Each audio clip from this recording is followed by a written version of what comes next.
ભગવાન કહે છે જે અપ્સરા તમે આવશે ને તારી પાસે હું આપીશ ને એ સદા જુવાન હશે, સદા જુવાન, અને ઘણા કાળ સુધી એની જુવાની રહેશે, બુઢી નહીં થાય. એનું સૌંદર્ય પૂરું ખીલેલું હશે. ક્યાં સુધી? જ્યાં સુધી એનો મરણ સમય નજીક નહીં આવે ત્યાં સુધી એનો સૌંદર્ય પૂરો ખીલેલો હશે. રૂપની અંબાર હશે. જ્યાં સુધી એ અપ્સરાને તે જોઈ નથી ત્યાં સુધી તને લાગતું હશે કે શું અપ્સરા. હજી તો ભગવાન વાતચીત કરતા હતા સ્વપ્નમાં એની સાથે. ત્યાં તો જગમગ જગમગ જગારા મારતી અને એક રૂપ સુંદરી આવી ગઈ. ત્યાં ભગવાન કહે છે કે આ રૂપ પરી અપ્સરા જુએ છે ને તું, સદાકાળ જુવાન, કોઈ રોગ નહીં, સ્વીકારી લે આને. ભાઈ કહે છે, ફકીર કહે છે ભગવાનને કે પ્રભુ આ જગતમાં બધો ક્ષણભંગુર છે, નાશવંત.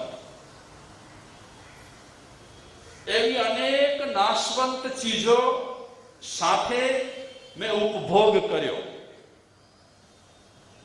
અને આપ કહો છો કે આ અપ્સરા અનંત કાળ સુધી રહેશે, વૃદ્ધ નહીં થાય, એનું સૌંદર્ય સદા ખીલતું રહેશે. ભગવાન અનંત કાળ પછી પણ એનો અંત તો ખરો ને. અનંત કાળ નીકળી જશે પછી આ અપ્સરાનો પણ અંત તો આવશે ને, એટલે આખરી એનો અંત તો રહેલો જ છે. તો ભગવાન કોઈ ક્ષણભંગુર વસ્તુ પ્રત્યે મને જરા માત્ર પણ લગાવ નથી. બધું ક્ષણભંગુર છે. આપ સૌ જાણો છો ચારે ગતિના આયુષ્ય અસ્થિર રહેલા છે. ચારે ગતિના. અત્યારે આપણે મનુષ્ય છીએ, કાલે આપણે બીજી ગતિમાં જશું.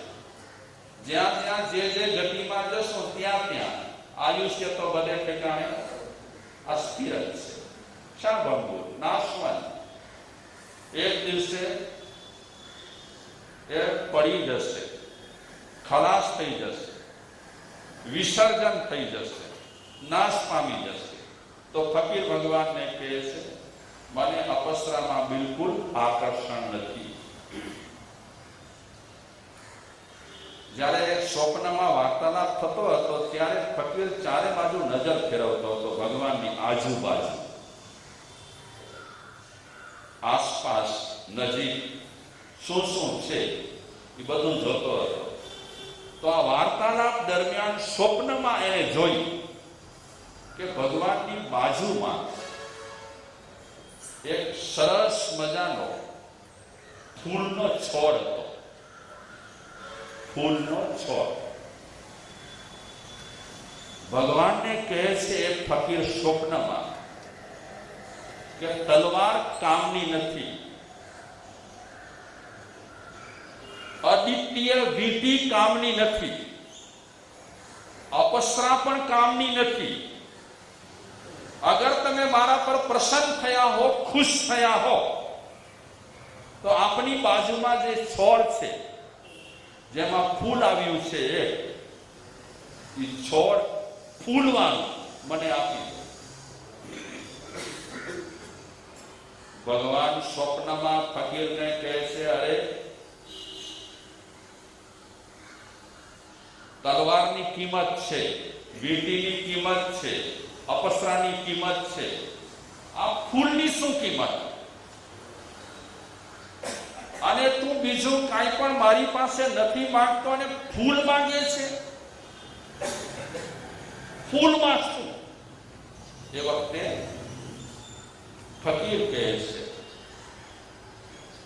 કે આપ अगर मने कशुक आपवा मांगता ज हो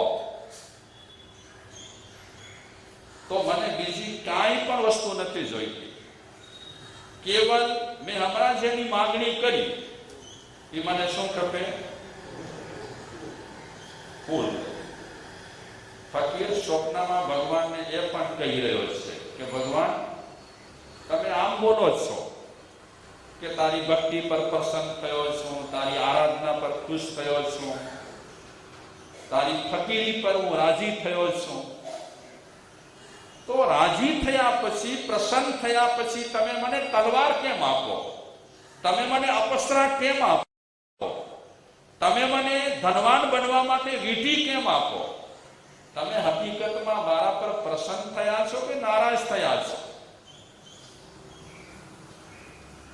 समझाई बात कि आ तो तलवार आपीने तमे पाछो मने आमा पाड़वा मांगो छो, वीटी आपीने तमे पाड़वा मांगो छो, अपसरा आपीने तमे मने पाड़वा मांगो छो, એટલે પ્રસન્ન થયા છો કે નારાજ થયા છો? નારાજ થયેલી વ્યક્તિ પાડવા માટે પ્રયાસ કરે અને આ બધી પાડવા માટેની ચીજો છે, તલવાર, વીટી અને બરાબર બીજો શું?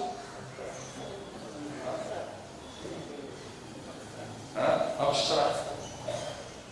अगर तमे खरेखरा मारा पर खुश हो तो मने जोईए छे शुं? फूल। फकीर ने पूछे छे भगवान के फूल में छे शुं? એટલે ફકીર કહે છે કે આ નાનકડો આપણી બાજુમાં જે ફૂલ છે ને એ અપૂર્વ ફૂલ છે અને આ ફૂલ મને પ્રેરણારૂપ છે।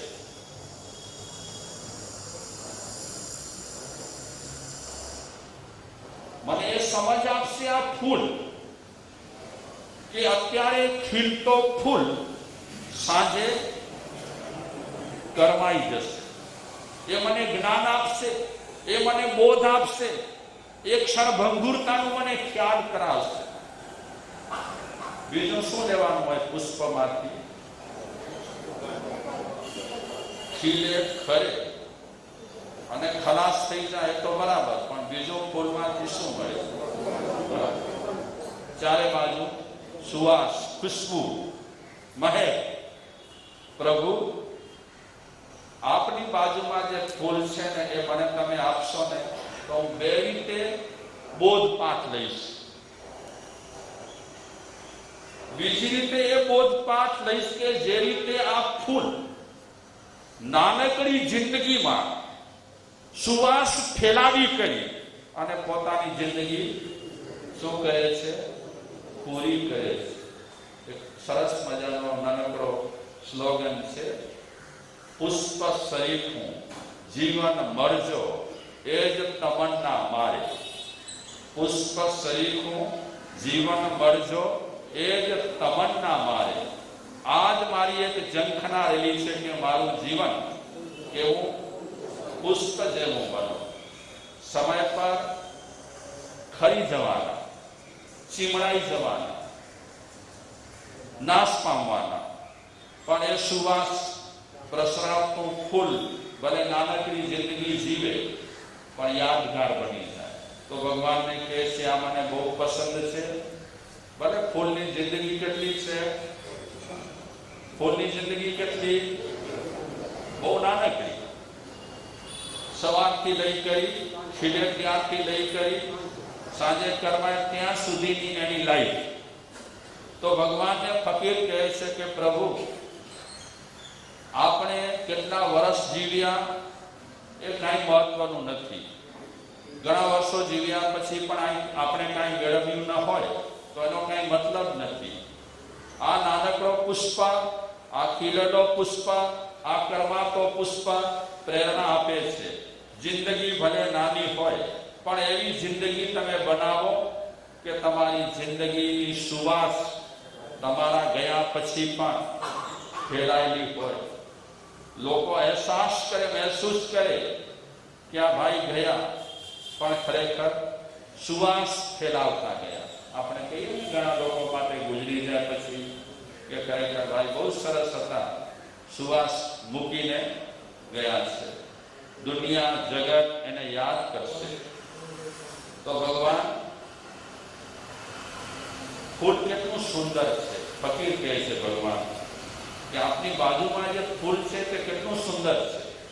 પ્રભુ, ફૂલ આપનું સુંદર હોય તો આપણો અંતર કેટલો સુંદર હશે, અને અંતર આપણો સુંદર હોય તો પરમાત્મા આપ કેટલા સુંદર હશો.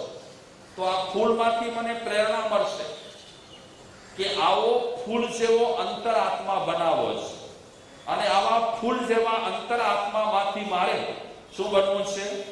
પરમાત્મા બનવું છે. આ રીતે સ્વપ્ન પૂરું થવાને આરે છે. બસ એક જ તમન્ના રાખી છે, ભગવાનને કહે છે કે મને પુષ્પ આપના ચરણમાં છે તે આપો. અને ભગવાને તથાસ્તુ કર્યું, પુષ્પ મળ્યું. આ એક પ્રસંગમાંથી એક વાત સમજવા જેવી છે કે આપણા બધાનું જીવન છે ને પુષ્પ કરી જેવું છે. ખીલેલી નહીં પણ બીડાયેલી, કરમાયેલી. આપણું જીવન કરી જેવું છે, પુષ્પ કરી જેવું. ઘણી સંભાવનાઓ છે આપણા આ પુષ્પ કળીમાં. આપણને આ જીવન મળ્યું છે પુષ્પ કરી જેવું છે. કેટલી સંભાવનાઓ છે. અગર આપણી આ પુષ્પ કળી ખીલે, કોણ ખીલવશે? પોતાને મહેનત કરવી પડશે. અને આ પુષ્પ કળી જ્યારે ખીલશે, ખીલશે, ખૂબ ખીલશે, ત્યારે અનેક લોકો માટે પ્રેરણારૂપ બનશે. ભાગ્યશાળી એક એક મહાપુરુષને તમે તમારા માનસ પદ પર ઉકસાવો. બધાના જીવન બીડાયેલી કળી જેવા હતા. એમણે મહેનત કરી, મહેનત કરી, મહેનત કરી, અને પોતાની બીડાયેલી પુષ્પ કળીને શું કરી? ખીલવી, ખીલવી, ખીલવી. તો કોઈ થયા મહાવીર, કોઈ થયા બુદ્ધ, કોઈ થયા રામ, કોઈ થયા કૃષ્ણ, કોઈ થયા ઈસા મસીહા, કોઈ થયા મોહમ્મદ પૈગંબર, કોઈ કાંઈ થયા, કોઈ નાનક થયા, કોઈ કાંઈ થયા, કોઈ કાંઈ થયા.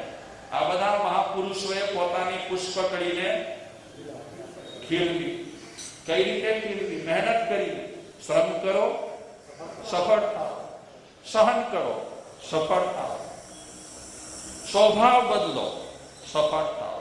આ બધા મહાપુરુષો એમણે શ્રમ કર્યો છે, શ્રમ કર્યો છે. આપણી જિંદગી છે ને શ્રમ વાળી જ છે. શ્રમ જ્યાં સુધી આપણે નહીં કરીએ ત્યાં સુધી આપણને કાંઈ મળે તેમ નથી.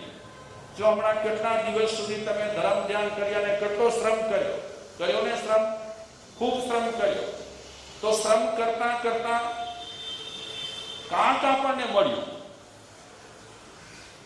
હું તો જાઉં છું ઘણા દિવસથી લતાબેન એટલા ભાવવિભોર છે. જ્યારે પણ એ કાંઈ રજૂઆત કરે છે ત્યારે ભાવોના સાથે રજૂઆત કરે છે. શ્રમ કર્યો તો રોમાંચિતતા આવી, શ્રમ કર્યો તો વીર્યોલ્લાસ આવ્યો, અને વીર્યોલ્લાસમાં જ વ્યક્તિને કાંઈક પ્રાપ્ત થાય છે. એવી કોઈ ક્ષણ આવી જાય, એવો કોઈ સમય આવી જાય, માણસ રોમાંચિત થઈ જાય. આ રોમાંચિતતાને કારણે કડી શું થઈ જાય? ખીલી જાય.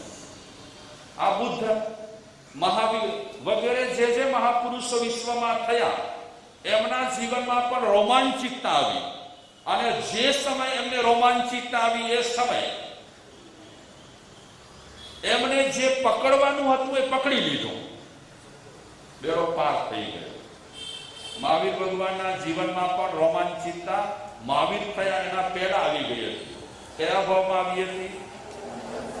નંદન મુનિના ભાવમાં કેટલા રોમાંચિત થયા, કેટલો શ્રમ ઉઠાવ્યો. અને સ્વભાવનું પરિવર્તન એ પહેલા થઈ ગયું હતું એમનો. ખૂબ શ્રમ કર્યો, ખૂબ શ્રમ કર્યો, અને શ્રમ કરતા કરતા નંદન મુનિના ભાવમાં તપસ્યાની ધૂણી દખાવી, અહાલેખ જગાવી તપસ્યાની. અને પછી તો એમની ઉત્તરોત્તર ઉત્તરોત્તર ઉત્તરોત્તર પ્રગતિ પ્રગતિ પ્રગતિ ખીલતા ગયા. તો આપણા બધાનું જીવન કેવું છે? પુષ્પ કળી જેવું. આ ફકીરનું સ્વપ્ન પૂરું થયું, પણ ફકીર કઈ આપતો ગયો. વાત સાચી નથી. આ સુફીની જે વાત છે એ સમજવા ખાતર વાપરેલી છે કે આપણા જીવનમાં ઘણી ઘણી સંભાવનાઓ છે. જેમ આપણામાં ખરાબી છે તેમ આપણા બધામાં સારકતા પણ રહેલી છે, ઘણી સારકતા રહેલી છે. પુષ્પ કળી જેવું આપણું જીવન છે. આપણા જીવનમાં ઘણી ઘણી સંભાવનાઓ છે.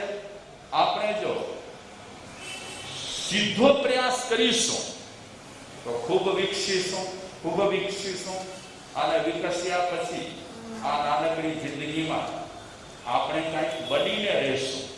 તો આ સાથે આજની વાતને વિરામ આપીએ છીએ.